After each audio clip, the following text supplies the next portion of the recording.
अहम वृत्ति, मैं हूँ का भाव।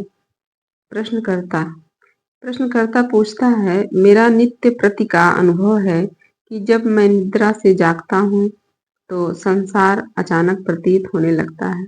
यह कहाँ से आता है? महाराज जी, कोई भी पदार्थ सामग्री जीवन ग्रहण कर सके इससे पहले कोई होना आवश्यक है, जिसके कारण वस्तु की मौजूदगी, जीवित रहना आदि कह सकते हैं। स्वीकार कर प्रकट हो रही हो सभी वस्तुओं की प्रतीति और विलुप्त होने की प्रक्रिया में परिवर्तन अर्थात जो बदल रही हो, इस प्रकार की पृष्ठभूमि में परिवर्तन रहित तत्व जो समय और परिस्थिति के साथ बदलता नहीं, स्थिर और अपरिवर्तनीय है, इस बात को मानना ही पड़ेगा। अर्थात कोई वस्तु हो, उसे होने के लिए कोई होना आवश्यक है, जिसके कारण वस्तु प्रकट हो रही है। सभी वस्तुओं की प्रतीति और विलुप्त होने की प्रक्रिया में कोई ऐसी चीज है जो समय के साथ नहीं बदलती, स्थिर रहती है, इस बात को मानना ही होगा। प्रश्नकर्ता, जाग पड़ने से पूर्व मैं चेतना शून्य था। महाराज जी, किस प्रकार से? क्या तुम यादाश्त विहीन थे या अनुभव नहीं हो रहा था? क्या अचेत होने पर तुम अनुभव करना बंद कर देते हो? क्या अनुभव से प्राप्त ज्ञान के बिना तुम्हारा अस्तित्व संभव है? और यदि तर्क संगति दृष्टि से देखा जाए तो क्या यह संभव है कि तुम अपने न होने को वास्तविक रूप में व्यक्त कर सको? तुम यह नहीं कह सकते कि तुम्हारे मन का अस्तित्व नहीं था। जब कोई तुम्हें पुकारता है तो क्या तुम निद्रा में भी जाग नहीं पड़ते? और जाग जाने पर क्या मैं हूँ यही भाव सबसे पहले नहीं उठता? अर्थात सुषुप्ति अथवा मूर्छा में भी चेतना किसी बीज की तरह विद्यमान रहती है। प्रश्नकर्ता, मैं सदैव ही एक व्यक्ति हूँ, इसके स्मृतियों के अलावा मैं किसी अन्य को मैं नहीं जानता। महाराज, शायद ऐसा तो नहीं कि कोई वस्तु तुम्हें जानने से रोक रही हो? जब अन्य कुछ लोगों को ज्ञात किसी वस्तु को तुम नहीं जानते होते, तब तुम क्या करते हो? प्रश्नकर्ता, मैं उनके मार्गदर्शन में उनके ज्ञान के स्रोत का पता लगाता हूँ। महाराज जी, क्या यह जानना तुम्हारे लिए महत्वपूर्ण नहीं कि तुम एक देह हो या कि अन्य कुछ वस्तु, या कि अंततः कुछ भी नहीं? क्या तुम यह नहीं देखते कि तुम्हारी सभी समस्याएं तुम्हारे देह की ही समस्याएं हैं? भोजन, वस्त्र, घर, परिवार, मित्र, नाम, यश, सुरक्षा, जीवित रह पाने में सभी उस क्षण अपना महत्व खो देते हैं जब तुम्हें यह बोध होता है कि तुम केवल देह भर नहीं हो सकते।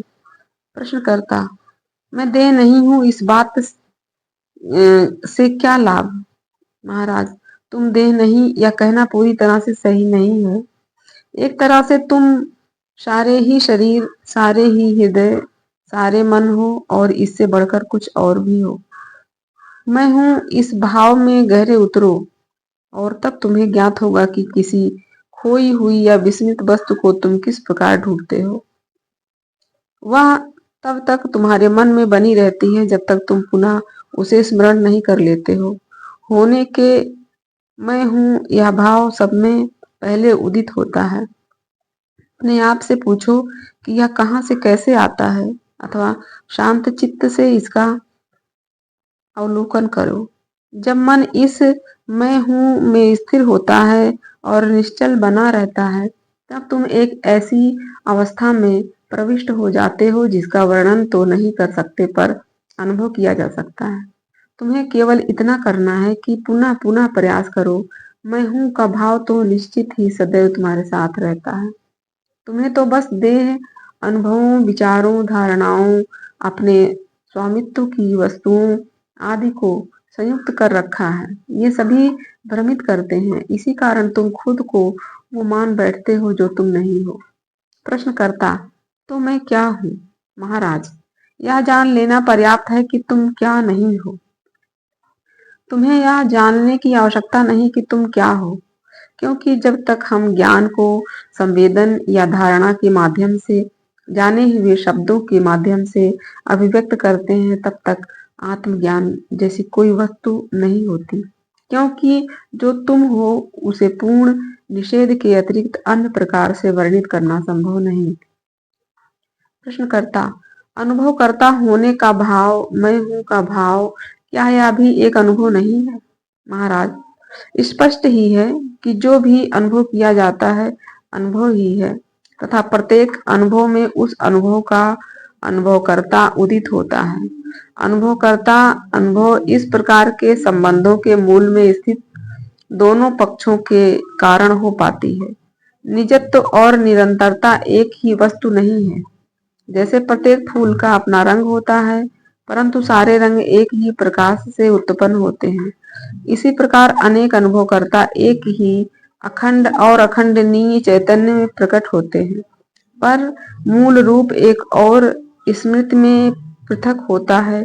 यह सार वस्तु अनुभव मात्र का मूल दोनों ही समय और स्थान एक ही समय में और एक ही स्थान पर होते हैं, इसकी होने की संभावना है। प्रश्नकर्ता, मैं इस तक कैसे पहुंचूं?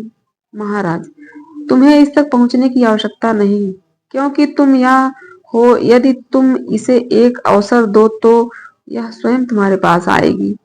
अपने आप की यह यावा होने अथवा करने की कल्पना करना रोको, और तब यह बोध तुम पर प्रकट होगा कि तुम सबका हृदय और स्रोत हो। इसके साथ एक ऐसा प्रेम जो उच्चतम और सबसे शुद्ध रूप में होता है, वह दो व्यक्ति के बीच नहीं वरन आध्यात्मिक और आत्मिक स्तर पर होता है, जो ना तो चुनाव है, ना पूर्वग्रह, ना मोह, बस ऐसी शक्ति है जो हर एक वस्तु को प्रेम पात्र और प्रेमपूर्ण बनाती है।